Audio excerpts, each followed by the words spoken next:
Telangana team यहाँ पर पहुँच चुकी थी और उसके बाद हरियाणा टीम आई।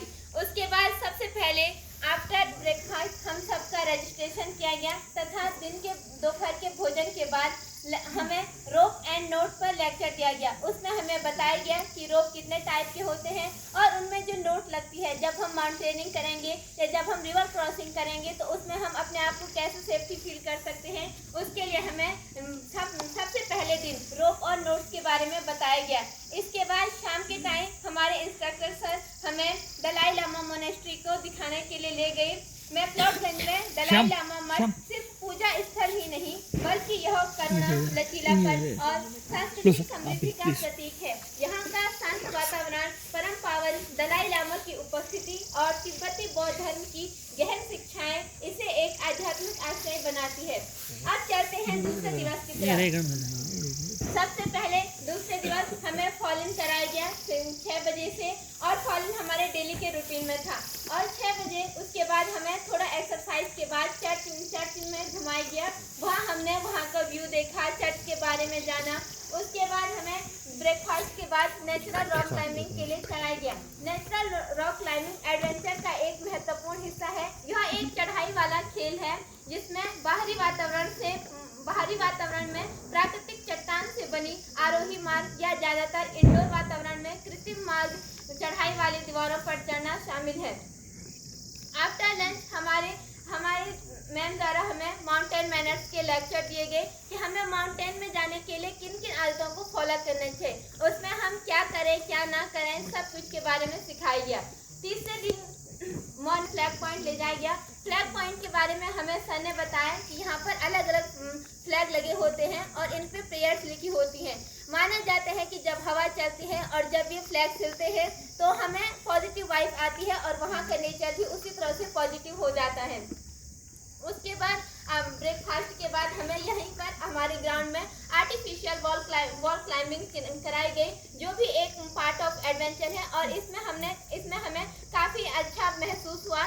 सबसे पहले तो हमें काफ़ी डर लग रहा था या किसी को नहीं लग रहा हो, पर हमें लग रहा था और जब उसको करा फिर उसके बाद मन करता था कि एक बार और करें। और इसमें मैं स्पेशल थैंक्स करना चाहूँगी अपने इंस्ट्रक्टर को, क्योंकि बहुत बार ऐसा होता है कि हमें बहुत चीज़ों से डर लगा और आज हमें उन चीज़ों से डर नहीं लगता है। उसके बाद हमें दिन के लेक्चर में माउंटेन हैजार्ड्स के बारे में बताया गया कि जब कभी हम माउंटेन में जाएं या ट्रैक करने जाएं तो उसमें हमें क्या क्या नुकसान हो सकते हैं, किन किन चीज़ से हमें सावधानी बरतनी चाहिए। उसके बाद हमेशा की तरह हमारी कल्चर एक्टिविटी शाम को होती रही। उसके बाद चलते हैं चौथे दिन 25 अक्टूबर।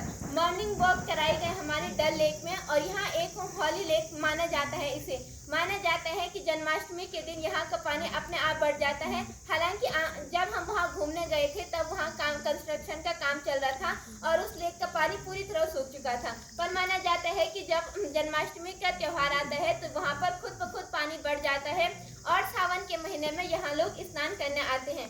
उसके बाद दोपहर में हमें रैपलिंग कराई गई। रैपलिंग किसी चट्टान से नीचे उतरने के शरीर के चारों ओर लपेटी गई रस्सी का इस्तेमाल करना और उससे किसी चट्टान से नीचे आने को हम रैपलिंग कहते हैं। चलते हैं 5वें दिवस की ओर 26 अक्टूबर।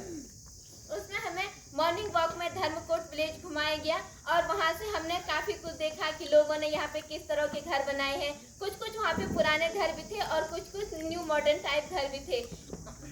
इसके बाद आफ्टर ब्रेकफास्ट के बाद हमें भागसू वाटरफॉल ले जाया गया और भागसू मार्केट का हमने पूरा विजिट किया। वहाँ पे भागसू नाग देवता का एक मंदिर था और उसके बारे में हमें सर ने बताया कि जब एक बार जब यहाँ पे पानी की कमी हो गई थी भागसू मंदिर में, तो कोई भागसू नामक व्यक्ति ऊपर शिव जी से मिला और उन्होंने उन्हें श्राप दिया और उसके बाद से उनके गांव में पानी आया और तब से वो मंदिर वहाँ पे स्थापित है और वहाँ का हमने वाटरफॉल भी देखा। आफ्टर लंच हमने ब्रिज सर के साथ लीडरशिप पर डिस्कस किया और सर ने हमें बताया कि अगर आप अपनी रोप के लीडर हैं या अगर आप कभी भी जीवन में किसी को गाइड करते हैं या किसी को लीडर करते हैं तो आप में क्या क्वालिटीज होनी चाहिए। उसके बाद हमने रोप वाइज टॉइंग रोप का गेम खेला और उसमें हमारे ग्रुप फर्स्ट ने जो था वो उसमें विनिंग टीम थी।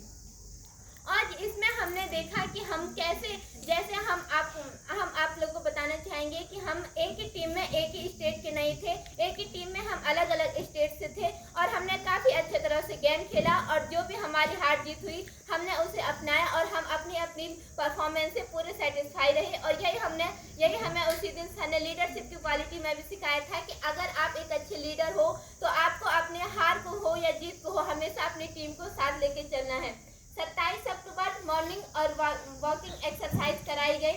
उसके बाद हमें रिवर क्रॉसिंग के लिए नड्डी विलेज में ले जाया गया। वहाँ पर गुन्नू माता टेम्पल था और रिवर क्रॉसिंग के सर ने हमें 2 मेथड बताए थे, फोर्डिंग मेथड एंड ट्रेविगो ट्रेवर्स मेथड। और जो हमने वहाँ पे किया वो था ट्रेविगो ट्रेवर्स मेथड और उसमें भी हमें काफ़ी इंजॉय किया। उसके बाद 28 अक्टूबर हम मॉर्निंग वॉक के लिए गए थे यहाँ से आगे आर्मी ट्रेनिंग एरिया में। और ब्रेकफास्ट के बाद हमने यहाँ पेड़ पे जुमारिंग करी और उसमें हमने असेंडर और जब भी हमारा कोई भी एक्टिविटी होता था उससे पहले सर लोग हमें उसमें जो हम इक्विपमेंट यूज़ करेंगे उनकी डिटेल्स बताते थे, वो कितना वेट झेल सकते हैं उसके बारे में सारी डिटेल्स हमें दी गई। और उसके बाद फिर कल्चर एक्टिविटीज़। फिर बात करते हैं कल की, तो कल का हमारा लंबा ट्रैक था त्रियुण ट्रैक और वहाँ पे सर ने हमें बताया था कि यहाँ पर 3 रास्ते मिलते हैं और इसलिए इसे कहते हैं त्रियुण ट्रैक। उसके सामने हमें धौलाधार पर्वत श्रृंखला देखी और उससे आगे कई तरह के पास थे। उसके बाद हम लगभग 4-5 बजे यहाँ पर वापस आ गए थे और आफ्टर टी ब्रेक के बाद हमने फिर से अपनी कल्चरल एक्टिविटी शुरू करी। अंत में मैं यही कहना चाहूँगी कि हमें इस एडवेंचर कैंप में आकर बहुत अच्छा लगा और मैं धन्यवाद देना चाहूँगी आरएमसी के समस्त स्टाफ को, मैथ स्टाफ को, इंस्ट्रक्टर सर, इंचार्ज सर और मैम को कि उन्होंने हमें इतने अच्छे से पूरी तैयारी कराई। अंत में कुछ चंद पंक्तियों के साथ मैं अपनी वाणी को विराम दूंगी। अंत का भी अंत होता है, अंत का भी अंत होता है, आखिर कहाँ कुछ अनंत होता है। पतझड़ तो एक घटना है, 12 महीनों कहाँ बसंत होता है, 12 महीनों